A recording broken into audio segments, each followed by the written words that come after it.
12 minute দৃশ্যকর্তন করা হয়েছে শাকিব খান অভিনীত বহুল আলোচিত ছবি বরবাদে। আগে মন্ত্রণালয়ের অনুমোদন পেতে দেরি হওয়াতেই ঈদে মুক্তিতে অনিশ্চয়তায় পড়ে যায় ছবিটি, কিন্তু শেষ পর্যন্ত অনুমোদনপত্র পায়। অন্যদিকে বাংলাদেশ চলচ্চিত্র সার্টিফিকেশন বোর্ডে 24শে মার্চ ছবিটি জমা পড়ে, কিন্তু ভয়ঙ্কর গলাকাটা দৃশ্য সহ অতিরিক্ত ভায়োলেন্সের দৃশ্যের কারণে 12 মিনিট কাটিং করে 25শে মার্চ ছবিটি মুক্তির অনুমোদন দেওয়া হলো। এর প্রেক্ষিতে আসছে ঈদুল ফিতরে সিনেমাটি মুক্তিতে আর কোনো বাধা থাকছে না। এবারের ঈদে শাকিব খানের অন্তরাত্মা ছবিটিও মুক্তি পাচ্ছে। গত 24শে মার্চ 8 কাঠ ছাড়পত্র পেয়েছে ছবিটি। এতে শাকিব খানের বিপরীতে অভিনয় করেছেন কলকাতার অভিনেত্রী দর্শনা বণিক।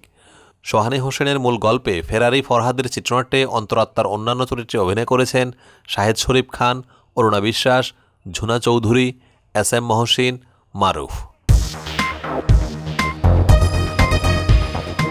বাংলাদেশি বিনোদন অঙ্গনে বরাবরই ভিন্ন ধারার অভিনয় দিয়ে দর্শকের মন জয় করে নিয়েছেন আফরান নিশু। এবার তিনি হাজির হলেন নতুন এক চমক নিয়ে। ঈদে মুক্তি প্রতীক্ষিত দাগি সিনেমার শিরোনাম সঙ্গীতে কণ্ঠ দিয়েছেন এই জনপ্রিয় অভিনেতা। 26শে মার্চ রাতে প্রকাশিত হয়েছে সিনেমাটির টাইটেল ট্র্যাক, যেখানে নিশুর কণ্ঠ ভিন্ন মাত্রা যোগ করেছে। দাগি সিনেমার শিরোনাম সঙ্গীতের পরিকল্পনা হয়েছিল একদম হঠাৎ করেই। নিশু নিজেই প্রথমে জানতেন না তিনি গানটি গাইবেন। প্রযোজক শাহরিয়ার শাকিল তাকে গানটির ডেমো শুনিয়ে মতামত জানতে চান। গানটি তার ভালো লাগার পর তাকে কণ্ঠ দেওয়ার প্রস্তাব দেওয়া হয়, যা নিশুর জন্য ছিল এক ধরনের চমক।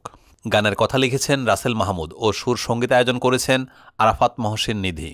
এই গানে মূলত একজন দাগী ব্যক্তির দৃষ্টিভঙ্গি তুলে ধরা হয়েছে। গানটিতে এই অভিনেতা গেয়েছেন, তোমাদের চোখে দাগি, সমাজের চোখে দাগি, যতবার খুশি মারো ততবার জাগি, যা সিনেমার মূল ভাবনার সঙ্গে মিলে যায়। আফরান নিশু জানান, তিনি এর আগে নাটকের জন্য কিছু লাইন গেয়েছিলেন, তবে সিনেমার জন্য এভাবে গান গাওয়াটা একদম নতুন অভিজ্ঞতা। যদিও গান নিয়ে তার কিছু অভিজ্ঞতা আছে, তবুও তিনি এটিকে অভিনয়ের অংশ হিসাবেই নিয়েছেন। নিশু বলেন, গায়ক হিসাবে গানটি গাইনি, বরং স্বাভাবিকভাবে চরিত্রের উপযোগী করে গানটি গাওয়ার চেষ্টা করেছি। গানটির সঙ্গীত পরিচালক আরাফাত মহসিন নিধি বলেন, গানটিতে একটা ঝাঁঝালো প্রতিবাদী সুর দরকার ছিল। নিশুভাইয়ের কণ্ঠ এই গানে একদম মানিয়ে গেছে। র্যাপের কিছু অংশও রয়েছে, যা তার কণ্ঠে দারুণ ফুটে উঠেছে।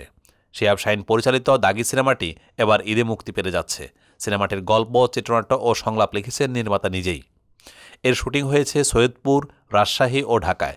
সিনেমাটিতে আফরান নিশুর সঙ্গে অভিনয় করেছেন তমা মির্জা, সুনেরা বিনতে কামাল, শহীদুজ্জামান সেলিম, গাজী রাকায়েত, মিলি বাশার, রাশেদ মামুন অপু, একে আজাদ, সেতু সহ অনেকে। আসন্ন ঈদুল ফিতরে বড় পর্দায় মুক্তি পেতে যাচ্ছে শাকিব খান অভিনীত সিনেমা অন্তরাত্মা। সোমবার 24শে মার্চ সিনেমাটি সেন্সর সার্টিফিকেশন হাতে পেয়েছে। এখন সিনেমা হল বুকিং আর পোস্টার বানানোর কাজ চলছে। গণমাধ্যমে বিষয়টি নিশ্চিত করেছেন সিনেমাটির নির্মাতা ওয়াজেদ আলী সুমন। তিনি বলেন, আমরা এরই মধ্যে সিনেমাটির মুক্তির সব ধরনের প্রস্তুতি নিয়েছি। মুক্তির তালিকায় উঠে আসা অন্তরাত্মা সিনেমাটি এরই মধ্যে 30টিরও বেশি হলে চালানোর জন্য আগ্রহ দেখিয়েছে বলে জানা গেছে। 2021 সালে অনেকটা ঢাকঢোল পিটিয়ে ডালিউড সুপারস্টার শাকিব খানকে নিয়ে অন্তরাত্মা সিনেমার শুটিং শুরু হয়। মহরতের আগে সিনেমাটি সেই বছর রোজার ঈদে মুক্তির পরিকল্পনা ছিল বলে নিশ্চিত করেছেন নির্মাতা ওয়াজেদ আলী সুমন। এরপর সিনেমার শুটিং সম্পূর্ণ করে রোববার 23শে মার্চ বাংলাদেশ চলচ্চিত্র সার্টিফিকেশন বোর্ডে প্রদর্শনের জন্য পাঠানো হয়। সেখান থেকে ছাড়পত্র পেয়ে এখন ঈদে মুক্তির প্রস্তুতি চলছে অন্তরাত্মা টিমের। অন্তরাত্মা সিনেমায় শাকিব খানের বিপরীতে অভিনয় করেছেন কলকাতার অভিনেত্রী দর্শনা বণিক। সোহানী হোসেনের মূল গল্পে ফেরারি ফরহাদের চিত্রনাট্যে অন্তরাত্মার অন্যান্য চরিত্রে অভিনয় করেছেন শাহেদ শরীফ খান, অরুণা বিশ্বাস, ঝুনা চৌধুরী, এস.এম. মহসিন, মারুফ।